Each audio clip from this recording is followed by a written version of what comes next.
એક વખત એક મહિલા એક સેવાભાવી સંસ્થા પાસે ગઈ. આજીજી કરતાં એણે કહ્યું, મારો પતિ મિલમાં નોકરી કરતો હતો.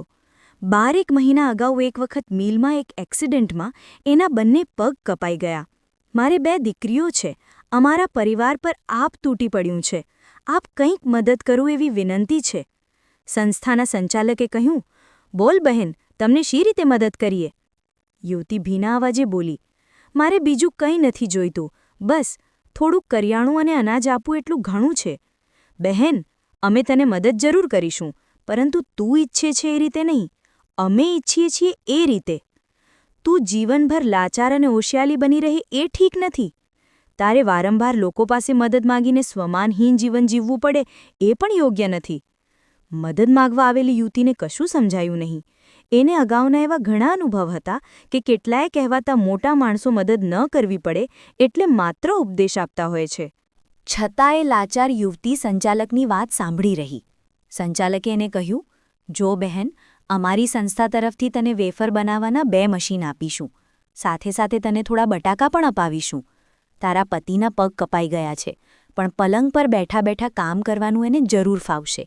આજથી હવે તારે અને તારા પતિએ બંને બટાકાની વેફર બનાવવાનું કામ કરીને રોજી મેળવવાનો ઉદ્યમ કરવાનો છે. જી, આપનું ખૂબ ખૂબ આભાર, યુવતી બોલી. સંસ્થાના સંચાલકે એ મહિલાને વેફર બનાવવાના 2 મશીન આપ્યા, 50 કિલો બટાકા આપ્યા અને એમાંથી બનેલી વેફર વેચવા માટે એક નમકીનની દુકાને ભલામણ પણ કરી દીધી. બધું લઈને એ મહિલા એના ઘરે પાછી ગઈ. લગભગ 6 મહિના પછી એ મહિલા ફરીથી આ સેવાભાવી સંસ્થામાં આવી. આ વખતે એના ચહેરા પર વિષાદ નહોતો, આનંદ હતો. આ વખતે એના અવાજમાં વ્યથા નહોતી, આત્મવિશ્વાસ હતો. એ પોતાની સાથે વેફર બનાવવાના બીજા 10 મશીન લઈને આવી હતી અને સંચાલક સામે એ 10 મશીન મૂક્યાને કહ્યું, સાહેબ, આજ પછી આપની પાસે મારી જેમ કોઈ પણ વ્યક્તિ મદદ માંગવા માટે આવે તો એને મારા તરફથી આ મશીન આપજો. તમે મને લાચાર અને મજબૂર બનવાને બદલે સ્વમાનથી અને આત્મનિર્ભર બનીને જીવવાનું શીખવાડ્યું છે. હું આપની સંસ્થાને દર વર્ષે વેફર બનાવવાના મશીન ભેટ આપતી રહીશ.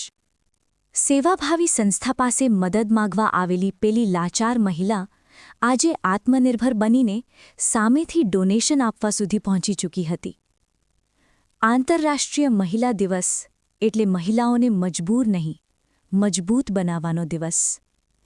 પોતાને મળેલી દરેક તકનો ઉપયોગ નજીકના સ્વાર્થ માટે નહીં, પરંતુ લાંબા સમયના લાભ માટે કરવાની ત્રેવડ વ્યક્તિને માત્ર સફળતા જ નહીં, ગૌરવના શિખરે પહોંચાડે છે.